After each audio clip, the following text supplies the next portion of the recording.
Praise the Lord. പ്രഭാത ചിന്തയിലേക്ക് എൻ്റെ എല്ലാ പ്രിയപ്പെട്ടവർക്കും സ്വാഗതം. എൻ്റെ പ്രിയപ്പെട്ടവരെല്ലാം സുഖവും ക്ഷേമമായിരിക്കുന്നുവല്ലോ അല്ലേ? ഇന്നത്തെ ചിന്തയ്ക്ക് ആധാരമായിട്ട് 1 ദിനവൃത്താന്തങ്ങൾ 4-ാം അധ്യായം 9-ാം വാക്യം. യബ്ബേസ് തന്റെ സഹോദരന്മാരെക്കാൾ ഏറ്റവും മാന്യനായിരുന്നു. അവന്റെ അമ്മ ഞാൻ അവനെ വ്യസനത്തോടെ പ്രസവിച്ചു എന്ന് പറഞ്ഞ് അവന് യബ്ബേസ് എന്ന് പേരിട്ടു.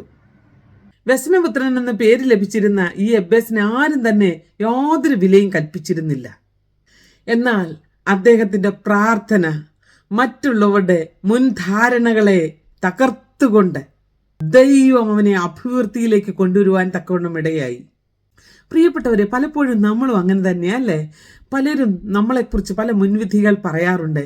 എന്നാൽ നാം ദൈവസന്നിധിയിൽ നിലവിളിക്കുമ്പോൾ നമ്മുടെ പ്രാർത്ഥന ദൈവസന്നിധിയിൽ എത്തണം. മറ്റുള്ളവരുടെ ചിന്തകളുടെ അതിരുകളെ പൊളിച്ചുകൊണ്ട് ദൈവത്തിന്റെ മഹത്വരമായ പ്രവൃത്തി ഒരു യബ്ബേസിൽ വെളിപ്പെട്ടുവെങ്കിൽ തീർച്ചയായിട്ടും ഇന്ന് ഭാരത്തോടെ പ്രയാസത്തോടെ ഇരിക്കുന്ന പ്രിയപ്പെട്ടവരെ നോക്കി പരിശുദ്ധാത്മാവ് പറയുകയാണ്, നിങ്ങൾക്ക് വേണ്ടിയും ഇന്ന് അത്ഭുതങ്ങൾ പ്രവർത്തിപ്പാൻ എൻ്റെ സ്വർഗത്തിലെ ദൈവം മതിയായ ദൈവമാണ്.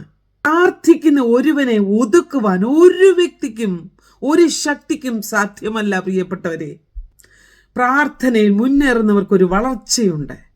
അതിരിട്ടവരുടെ നടുവിൽ അതിർവരമ്പില്ലാതെ വളർത്തുവാൻ കഴിവുള്ള ഒരു ദൈവത്തെയാണ് ഞാൻ നിങ്ങളെ സേവിക്കുന്നതെന്ന് ഇന്ന് പകൽക്കാലം വിശ്വസിക്കുക. ഭാരത്തോടെ ആയിരിക്കുന്ന പ്രിയപ്പെട്ടവർ ധൈര്യപ്പെടുക. എനിക്ക് വേണ്ടി നിങ്ങൾക്ക് വേണ്ടിയും ഈ പ്രഭാതത്തിൽ കർത്താവ് എഴുന്നേൽക്കും. യബ്ബേസിന്റെ അതിര് വിശാലമാക്കിയ ദൈവം, അവന്റെ പ്രാർത്ഥന കേട്ട ദൈവം എന്റെയും നിങ്ങളുടെയും പ്രാർത്ഥന കേൾക്കും. വിശ്വസിക്കുക. ദൈവം ഈ വചനങ്ങളാൽ പ്രഭാതത്തിൽ എല്ലാവരെയും സഹായിക്കുമാറാകട്ടെ. ആമേൻ. God bless you. മറാനഥ.